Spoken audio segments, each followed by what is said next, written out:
3 or 4 പ്രാവശ്യം പറഞ്ഞു തെറ്റ് ചെയ്തവർ അവരെ രക്ഷിക്കാൻ ശ്രമിക്കില്ല.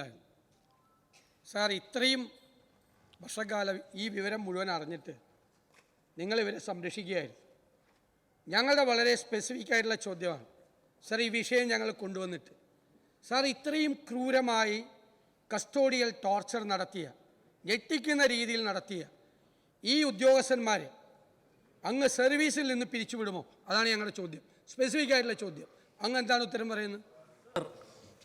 ബഹുമാനപ്പെട്ട പ്രതിപക്ഷ നേതാവ് നേരത്തെ തന്നെ ആ ചോദ്യം ചോദിച്ചു, ഞാനത് കേട്ടിരിക്കുകയല്ലേ, ഞാൻ മറുപടി പറഞ്ഞുകൊണ്ടിരിക്കുകയാണ്.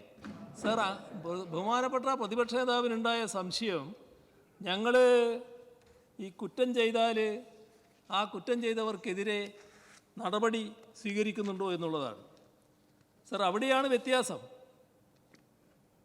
നമ്മുടെ പോലീസിൽ ആരെങ്കിലും കുറ്റം ചെയ്തതായി കണ്ടാൽ ഞങ്ങൾ അവരെ സംരക്ഷിക്കുന്നില്ല. അതാണ് ഞങ്ങളുടെ സമീപനം. ഇപ്പോൾ കണക്കുകൾ നോക്കാം. 2016 മെയ് മുതൽ 2024 ജൂൺ വരെ 108 പോലീസുകാരെയാണ് പിരിച്ചുവിട്ടത്. എത്ര? 108. സാർ നോക്കണം, ഞാൻ 1956 മുതൽ എന്നല്ല പറഞ്ഞത്, ഞാൻ പറഞ്ഞത് 2016 മുതൽ 2024 വരെ എന്നാണ്.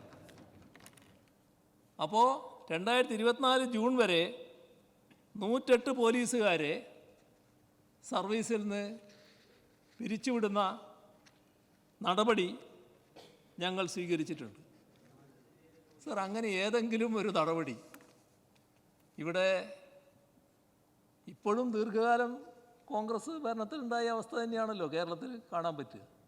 കേരളത്തിലെ ആകെ അവസ്ഥയെടുത്താൽ ദീർഘകാലം കോൺഗ്രസ് തന്നെയല്ലേ അധികാരത്തിലുണ്ടായിട്ടുണ്ടാകുക. അപ്പോൾ ഏതെങ്കിലും ഒരാളെ പിരിച്ചുവിട്ടു എന്ന് പറയാൻ സാധിക്കുമോ?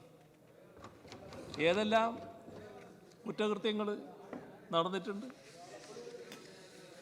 എന്നാൽ 2024 ഒക്ടോബർ വരെയാണ് ഞാൻ പറഞ്ഞത്, അവിടെ തീർന്നില്ല. 2024 ഒക്ടോബർ മുതൽ 2025 സെപ്റ്റംബർ വരെ 36 പോലീസുകാരെ പിരിച്ചുവിട്ടു. അപ്പോൾ കഴിഞ്ഞ ബഹുമാനപ്പെട്ട പഴയ ആഭ്യന്തരമന്ത്രിയോട് ചോദിക്കുന്നുണ്ട്, ശരിയാണോ? കഴിഞ്ഞ 9 വർഷമായി ആകെ 144 പോലീസുകാരെയാണ് വിവിധ നടപടികളുടെ ഭാഗമായി സേനയിൽ നിന്ന് പിരിച്ചുവിട്ടത്. സാർ, നിങ്ങളെ കാര്യം വിട്ടുകളാ, രാജ്യത്ത് മറ്റെവിടെയെങ്കിലും ഇത്രയും കർക്കശമായ നടപടികൾ സ്വീകരിച്ച ഒരു സംസ്ഥാന ഗവൺമെൻറ്റിനെ കാണാൻ കഴിയുമോ? സാർ, 2016 മുതൽ സമഗ്രമായ ഇടപെടലാണ് പോലീസ് സേനയിൽ നടന്നുകൊണ്ടിരിക്കുന്നത്. അതുകൊണ്ട് തന്നെയുള്ള ഗുണം എന്താ? ഇന്ന് രാജ്യത്തെ ഏറ്റവും മികച്ച കുറ്റാന്വേഷണ സംവിധാനമായി കേരള പോലീസ് മാറിയിട്ടുണ്ട്. ഇത് ഞങ്ങൾ മാത്രം പറയുന്നൊരു കാര്യമല്ലല്ലോ. നമ്മുടെ രാജ്യത്തെ ആകെ വിലയിരുത്തി കേന്ദ്ര സർക്കാർ, വിവിധ ഔദ്യോഗിക ഏജൻസികൾ, ഇതിൻ്റെ എല്ലാം ഭാഗമായി എത്രയെത്ര അംഗീകാരങ്ങളാണ് കേരള പോലീസിന് നൽകിയിട്ടുള്ളത്. സാർ, ഇതെല്ലാം പോലീസിൻ്റെ മികവ് എന്ന് പറയുമ്പോൾ ഈ പുതിയ രീതികളുടെ മികവാണ്. ഏതെങ്കിലും ഒരു സംഭവം എടുത്ത് കാണിച്ച് അതിൻ്റെ മേലെ കേരള പോലീസ് ആകെ മോശപ്പെട്ടതായി എന്ന് ചിത്രീകരിക്കാൻ പറ്റില്ല. ഇപ്പോൾ നമ്മുടെ കേരളം പോലീസും രാജ്യത്ത് അഴിമതി ഏറ്റവും കുറഞ്ഞ അവസ്ഥയിലാണ് നിൽക്കുന്നത്.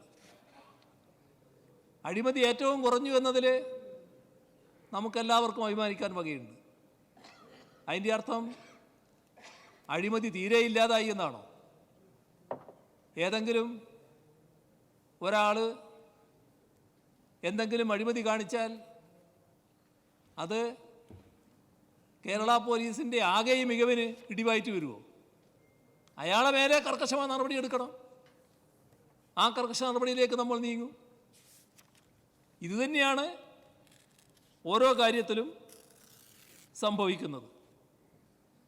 നിങ്ങൾ കാണേണ്ടത് തല്ലിച്ചതക്കാനും വെടിവെച്ച് കൊല്ലാനുമുള്ള ഒരു സേനയാണ് പോലീസ് എന്ന ഒരു മനോഭാവത്തിലാണ് നിങ്ങൾ പോലീസിനെ കൈകാര്യം ചെയ്തത്.